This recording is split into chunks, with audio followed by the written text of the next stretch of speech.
नाज़रीन अस्सलाम वालेकुम, मैं हूं नवीद और आप देख रहे हैं एनडी टुडे न्यूज। आइए डालते हैं आज की अहम खबर पर एक नजर।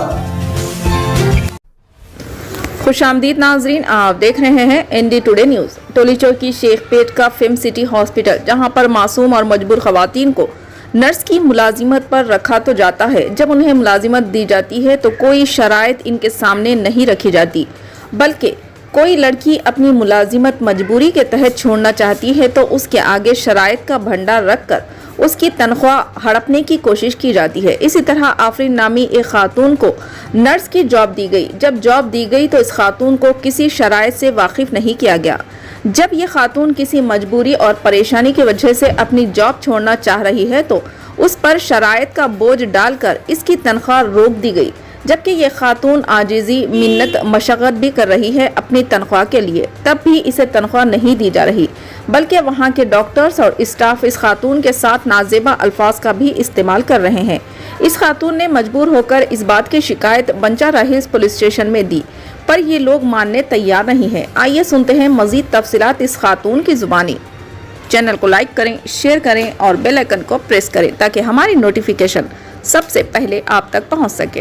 वालेकुम वरहमतुल्लाहि वबरकातुहू। मैं मिसेस आफरीन हूँ। मैं नर्स की जॉब पे फिल्म सिटी में जॉब करी थी। मैं जॉब के लिए इंटरव्यू के लिए आई थी। मैं 3 नवंबर के करीब में मैं आई थी, तो उन लोग मेरे को अपॉइंट कर लिए थे। अपॉइंट करने से पहले कोई एग्रीमेंट साइन नहीं करवाए, कोई भी ऐसी शर्त नहीं रखे कि निकलने से पहले 1 महीना बोलिए या फिर मेरी जगह किसी नर्स को रखा के निकलना, ये सब शर्तें नहीं बोले थे। डायरेक्ट वो जो राजेश है मैनेजर, उन्होंने मेरे को अपॉइंट कर लिए। उसके बाद में डॉक्टर अहमद से और भी डॉक्टर से मिलाए करे, उसके बाद अपॉइंट हो गई थी। मैं 10 नवंबर से मैं ज्वाइन हो गई, फिर 13 दिसंबर तक मैं जॉब करी वहाँ पे। उसके बाद में मेरे को कुछ इमरजेंसी है, मैं ऐसे ज़हीराबाद चले जा रहे हम लोग, तो मैं जॉब से रिज़ाइन होना चाह रही। सर आप जो भी मैं 33 डेज़ की उसका पे कर दीजिए बोले, तो उन्होंने नहीं करते वैसा पे, आपकी जगह किसी को रिप्लेस कराइए या फिर आप ऐसो 1 मंथ नोटिस पीरियड सर्व करिए बोल के मेरे को ये बात बोले। तो डॉक्यूमेंट वगैरह ऐसा कुछ ज्वाइनिंग लेटर दिए थे क्या आपको? नहीं सर, बिल्कुल कोई भी डॉक्यूमेंट नहीं दिए, ना किसी पे साइन कराए। ओके बोल के ओरली मेरा रेज्यूम वगैरह देखे करके ओके बोल दिए थे। मैं 10 से ज्वाइन हो गई थी। मैं बाद में सुनी कि यहाँ पे बच्चियों से मालूम हुआ कि हो किसी भी रिप्लेस रखा हो बोलते हैं लोग अपनी जगह बोले, तो मैं ओके रिप्लेस की शर्त में मान गई उनकी। मान के मैं गांधी हॉस्पिटल में मेरी सहेली रहती, 15 साल एक्सपीरियंस है, उन्हें इमराना नाम है। वो लड़की को लेकर आके मैं यहाँ पे इंटरव्यू सुबह 11 बजे से शाम तक बैठी मैं। उसके बाद में वो लड़की को अपॉइंट कर लिए, ठीक है आप घर जाइए, हम ना फ़ोन करके आपको ज्वाइन करने के लिए बोलते हैं बोले। वैसे करके 1 वीक हो गया पूरा, वो लड़की को भी नहीं बुलाए। मैं आने के बाद पूछी रिप्लेस करने के बाद में भी आप नहीं कर रहे सब ले, तो नहीं रिप्लेस का जाने दियो, 1 मंथ नोटिस पीरियड करो, मैं सैलरी जब तक नहीं देता आपकी बोल के बोले। आपके साथ वर्कर लैंग्वेजेस का लेवल के सुनने में आया, वो सही है या गलत है सर? है?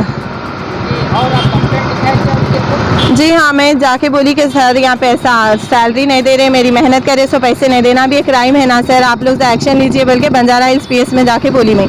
वहाँ के श्रावण सर थे, उन्होंने फ़ोन करे तो उनके भी सामने बहुत रफ लैंग्वेज में बात करके बोले कि नहीं देते, कोर्ट तक भी जाना है तो कुछ जॉब बोलिए बोल कर बोले। तो सैलरी है कितनी है साहब? सैलरी मेरे को 18,000 पे अपॉइंट किए थे उन लोग, मगर 18 तो बोले, लेकिन 33 डेज़ की तो 19,000 कुछ होती, लेकिन 20 के अंदर ही है समझिए, मगर नहीं दे रहे उन लोग। मैं बोली कि अभी एक नई शर्त ये बोले कि नोटिस पीरियड सर्व करो बोले। इतने दिन से रिप्लेसमेंट की बात करें, रिप्लेसमेंट को अपन मान गए ना, अब वो नहीं हो रहा, ये कर रहे हो। बहरहाल उन्होंने किसी भी तरह से मैं सैलरी रोक लेना चाह रहे हैं। मैं उनसे रिक्वेस्ट की लैंग्वेज में भी बोली, सर प्लीज़ दे दीजिए, छोटे बच्चियाँ हैं, एक इंसानियत के नाते दे दीजिए आप मेरी सैलरी बोली। नहीं, मैं ओनली 1 मंथ पहली बार मेरी लाइफ में मैं यहाँ पे, मतलब आफ्टर मैरिज में पहली बार आई थी यहाँ पे।